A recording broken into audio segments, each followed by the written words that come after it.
नमस्कार दोस्तों, बस टेक चैनल में आपका स्वागत है। मैं हूं आपका दोस्त अनिल चावड़ा और काफ़ी समय के बाद आज फिर से मैं वीडियो बना रहा हूं और आपको बता रहा हूं कि जो लोग फाइनेंस का बिजनेस स्टार्ट करते हैं और फाइनेंस का बिजनेस स्टार्ट करने के बाद वो लोग लाइसेंस के लिए अप्लाई करते हैं, तो उससे पहले कुछ चीज़ें आपको समझनी चाहिए। जैसे कि मैं आपको बताना चाहता हूँ कि कई लोगों को ये पता नहीं होता कि लाइसेंस आप अप्लाई कर देते हैं तो लाइसेंस अप्लाई करने से डायरेक्टली आपको फाइनेंस का बिजनेस स्टार्ट नहीं हो जाता। उसके बाद भी कई सारी चीज़ें करनी होती है, जैसे कंप्लाइंसेस होते हैं, रजिस्ट्रेशन की प्रोसेस कंप्लीट होने के बाद बैंक अकाउंट ओपन करना होता है।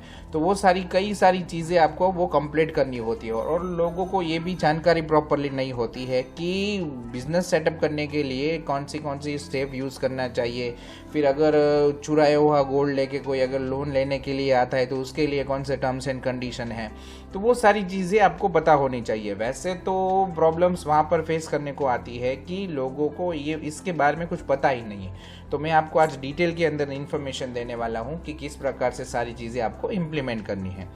पहली चीज़ मैं आपको बताना चाहता हूँ कि जब कोई भी बिजनेस आप स्टार्ट करो तो उसके लाइसेंस के बारे में आपको पूरी जानकारी हो। जैसे कि अगर माइक्रो फाइनेंस करते हो, निधि कंपनी स्टार्ट करते हो, साहूकारी का लाइसेंस लेते हो, तो स्टेट्स के रूल्स, फिर माइक्रो फाइनेंस के अंदर किस प्रकार से आप लाइसेंस के लिए अप्लाई करते हो। जैसे कि मैं बताऊँ, एनबीएफसी के भी दो टाइप्स आते हैं, जिसके अंदर बताते हैं कि डिपॉजिट टेकिंग एनबीएफसी और नॉन डिपॉजिट टेकिंग एनबीएफसी, दोनों के लाइसेंस अलग अलग होते हैं।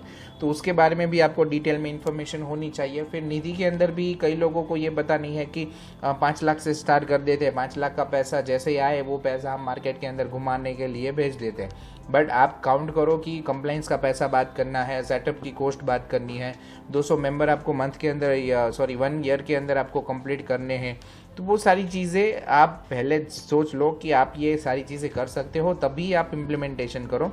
बिना जानकारी के जैसे आप कंप्लीट करके ये रजिस्ट्रेशन की प्रोसेस कंप्लीट करवाओगे और निधि कंपनी स्टार्ट कर दोगे तो फिर क्या होगा, 1 साल तक अगर आपकी कंपनी प्रॉपरली नहीं चली तो फिर आप घाटे में जाओगे। फिर आप ऐसा सोचोगे कि मैं कंपनी क्लोज करना चाहता हूँ, तो रजिस्ट्रेशन का भी पैसा लगेगा, क्लोजिंग का भी पैसा लगेगा। तो आप पहले सोच लीजिए, डिसाइड कीजिए कि आप वाकई क्या ये बिजनेस कर सकते हैं, तभी आपको ये स्टार्ट करना चाहिए, वरना नहीं करना चाहिए। दूसरी बात कि लाइसेंस की पूरी जानकारी मैं इसलिए बताना चाहता हूँ कि पूरी की पूरी जानकारी ले लो कि क्या सेटअप कॉस्ट रहेगी, कि किस प्रकार से करना चाहिए। बिना लाइसेंस के भी कई लोग ऐसे चला लेते हैं।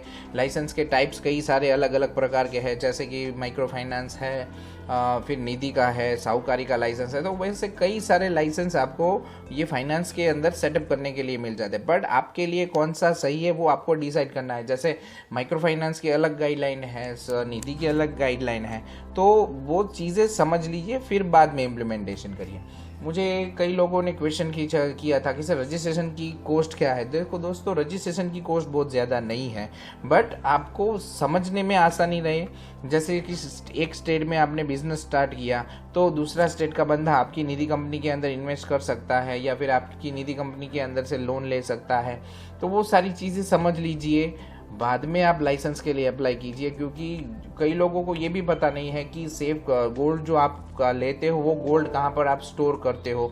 तो वो सारी चीज़ें अगर आपको पता नहीं है तो उससे आपको ज़्यादा नुकसान होगा। आपका खर्चा नुकसान कैसे आता है वो सारी चीज़ें समझ लेनी चाहिए। मैंने स्टार्टिंग के अंदर ही आपको बताया है कि कंसल्टेंसी सर्विसेज लेनी चाहिए। कंसल्टेंसी सर्विसेज क्यों लेनी चाहिए, जिससे आपको पता चले कि वाकई आप निधि के अंदर कौन कौन से फ़ायदे होते हैं, वाकई निधि के अंदर कौन कौन से नुकसान होते हैं। तो वो सारी चीज़ें अगर आपने प्रॉपरली क्लियर कर ली तो आप तक मानो मैं आपको बताऊँ कि आपकी निधि प्रॉपरली चलेगी। क्योंकि बिना इन्फॉर्मेशन आप जैसे ही स्टार्ट करोगे तो फॉर्म्स के बारे में पता नहीं होगा, रूल्स के बारे में पता नहीं होगा, कैसे सेटअप करना है उसके बारे में पता नहीं होगा। अगर कोई चोरी किया हुआ गोल्ड लेके आपके पास आ गया लोन लेने के लिए तो फिर उसके लिए क्या करोगे। तो वो सारी चीज़ें आपको क्लियरली पता होनी चाहिए। गोल्ड कहाँ पर स्टोर करना चाहिए, तो वो सारी चीज़ें प्रॉपरली क्लियर होगी तभी आप ये सारा सेटअप प्रॉपरली कर सकते हैं। तो मैं आपको आशा रखता हूँ मैं आपको यही बताना चाहता हूँ दोस्तों कि जब कभी भी निधि कंपनी रजिस्ट्रेशन करे उससे पहले कोई भी फाइनेंस का लाइसेंस ले तो उससे पहले आप प्रॉपरली उसकी सारी जानकारी डिटेल में ले लीजिए।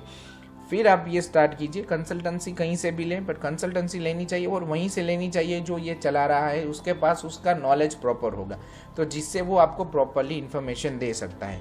मैं डिस्क्रिप्शन के अंदर डिटेल्स डाल रहा हूँ कि कैसे आप कंसल्टेंसी के लिए अप्लाई कर सकते हैं और किस प्रकार से आपको सारी डिटेलिंग प्रॉपरली मिलेगी। तो अभी के लिए दोस्तों इतना ही रखते हैं। अगर आपको ये वीडियो अच्छा लगा तो प्लीज़ शेयर कीजिए, सब्सक्राइब कीजिए और बने रहिए बस टेक के साथ। नमस्कार, धन्यवाद।